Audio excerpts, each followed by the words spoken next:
Hello, Vincent Carroll speaking. Tutorial number 53. Compare phlegm headache with yang headache rising.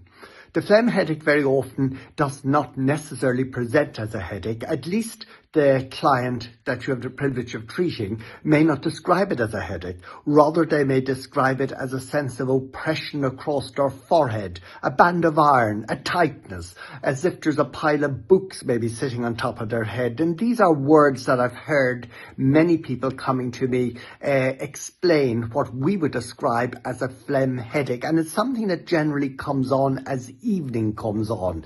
As evening comes on, this sense of oppression, this sense of tightness can get tighter and tighter and tighter to such an extent that the person can be quite miserable going to bed. And then in the morning, it might still be there to a lesser extent, but it generally lifts as daily activity takes place in the morning, only to reoccur in the evening time. It's rare for it to be there all day.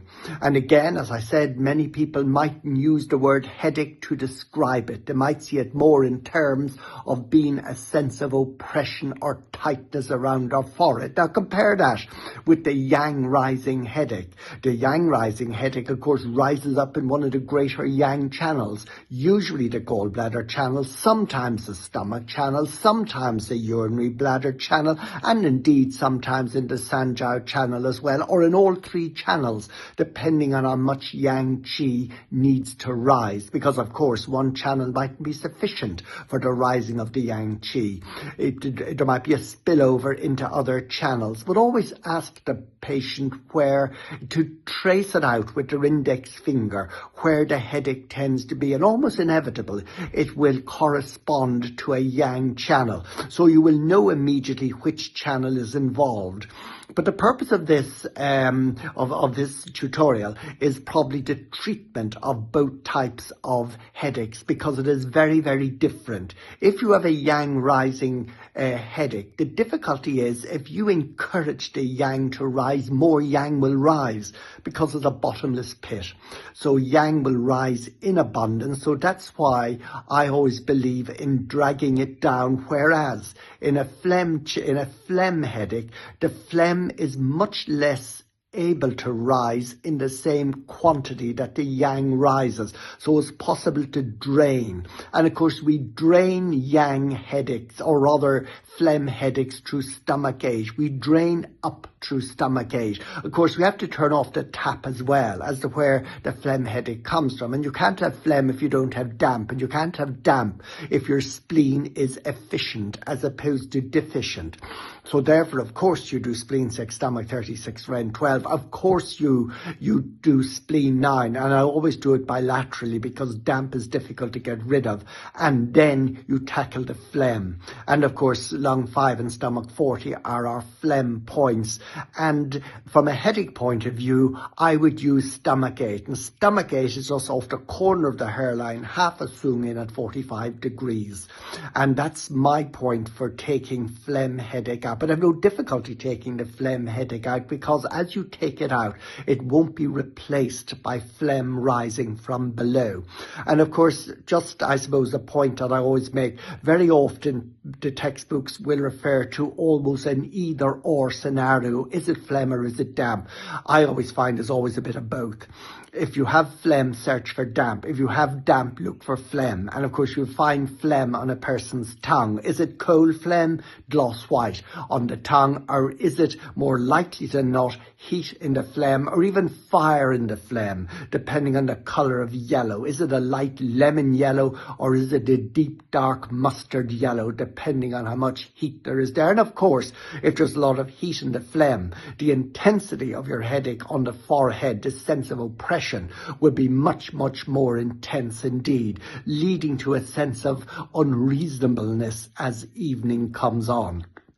The yang headache, of course, is different. It comes in pulses, it comes in waves. And of course, the characteristic classic one is, of course, the migraine headache. And it, of course, will rise on the channels, but your treatment is to pull it down. Of course, look for a reason. The reason is a stagnation. There's a stagnation of qi, probably in the lower jiao, maybe the middle jiao, maybe even the upper jiao. And eventually that qi spills over into the greater yang channels and will rise and present as a throbbing pain resembling the yang rising headache. Now, treatment-wise, I believe the one thing one shouldn't do is needle on the head or any high place, for the simple reason you will attract more yang up. As I said, yang can be a bottomless pit.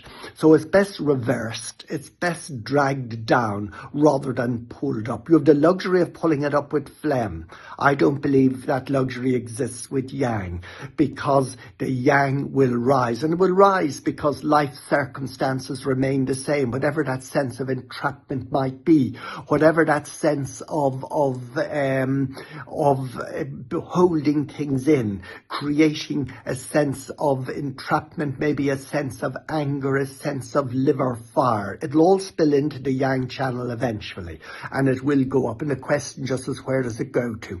And it usually goes along the distribution of the gallbladder channel. But if it's in the front of the face, maybe it could present as a trigeminal neuralgia from a Western perspective. Then that, of course, is on the stomach channel, or it might come up the center of the back of the head over the top of the head, and that is obviously the urinary bladder channel. And the Sanja channel is the one we often forget about, and of course it goes up to the back of the ear, Sanja 17, and then onto the eyebrow, across the position not too far away from the distribution of the gallbladder channel. So I'm inclined to very often needle Sanja number 5 as well. But the purpose of this tutorial is to show the different managements from the two types of headaches, and you can't do that without understanding and asking the right questions to differentiate between the phlegm headache and the yang rising headache. So on the phlegm headache, you of course look for the tongue for evidence of phlegm. On the liver rising or yang liver rising headache, you look on the side of the tongue for the red rolled edges, perhaps for prickles, perhaps even for a sense of blue congestion, dark purple congestion on the side of the tongue, and all that is a sign of entrapped yang, entrapped liver yang, ready to rise. But the treatments are very, very different. You rise up and you expel out on the phlegm headache. With the liver, you drag down. They're completely different. But first and foremost, you have to know the type of headache you're dealing with, and the characteristics are completely different. The phlegm headache is rock solid, and it increases as evening progresses. The yang rising headache will rise in pulses, morning, noon and night, and it will thump away, and that is the sign of yang rising in increments as evening or as the day comes on, or as your circumstances sort of agitate the yang to become more entrapped and therefore more likely to rise. The circumstances, perhaps a Monday morning is more likely for some people to be yang than perhaps when you're finished work on a Friday evening. Whether one's able to relax, the yang might go down. Whether one becomes aware of their entrapments, the yang's likely to rise.